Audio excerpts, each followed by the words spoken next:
cannot be taken seriously by the way it is portrayed. Most of the time, the focus is on T and A, not T and A, T and A aspect, and wrestling skills do not seem to matter at all. You are an exception to this. You're a legitimate wrestler whose matches I enjoy. What is your opinion on the female wrestlers, knockouts, divas, whose only ticket into the ring is their looks and don't possess any kind of wrestling skills?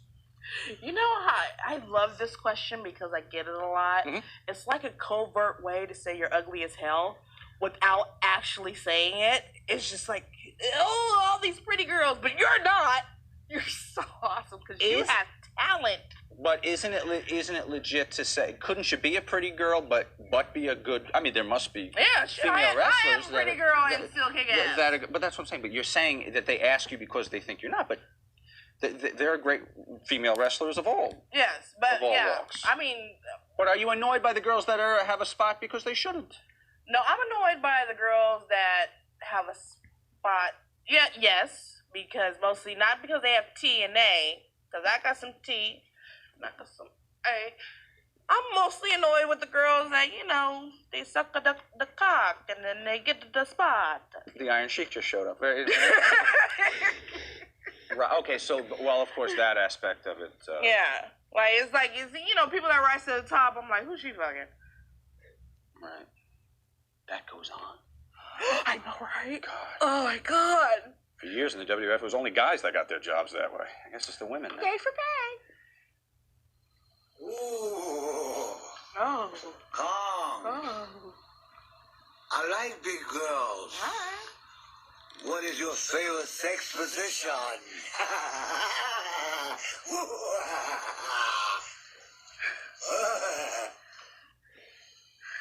Pedro Morales, thank you very much. Okay, Pedro, how are you trying to be scary with like cute Christmas decorations in the back? But okay, also y'all like for real here. How do you roll? Okay, so it's like stand up real quick. Me? All right, stand up right here. Okay. All right, so we're gonna do this right here. All right, now come over here behind me, right here. Yeah. All right, we're gonna right there. Right there. Now grab my leg. I'll grab the leg. Grab my leg right there. Here we go. Is the chair? You like the chair? Well, yeah, you gotta get this. You gotta be like, you know. Right. There we go. Listen, Meet the Press is on right after this. Please make sure you don't change the channel. There's a lot going on. Yeah. In Venezuela. See, but you gotta have a lot of swagger to pull that one off. Right. You know, because there's a lot of junk in the trunk. Yeah, you know, you gotta be able to hold your own. That's all right, though. Is.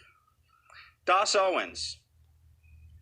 Did you have any male groupies or followers when you were on the road? Not counting Zach. Yeah, there seems to be sometimes the same people that pop up everywhere, and I'm like, what the fuck do you do? What do you call them? Because they call the girls rats. Is there a name for the guys that do that? I don't know. Rizzos? I don't know. I'm gonna start calling them Rizzos.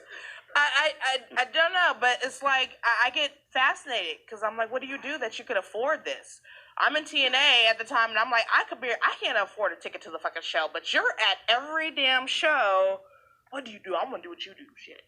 Salvatore M., what is the weirdest request a male fan has made to you via email, Facebook, Twitter, etc.? I have female bodybuilder friends, don't ask, who get requests from guys to meet them in hotel rooms so they can be squatted. Envision the man being a barbell and the bodybuilder does the squatting. I get the feeling that fans of female wrestling aren't so shy making similar requests, thanks to the accessibility that comes with social media. I figured someone has emailed you. I'm sure they have. Yes. When I was in Japan, actually, a guy actually sent me a phone and asked me to call him. He wanted me to come and sit on him for, I think it was $10,000.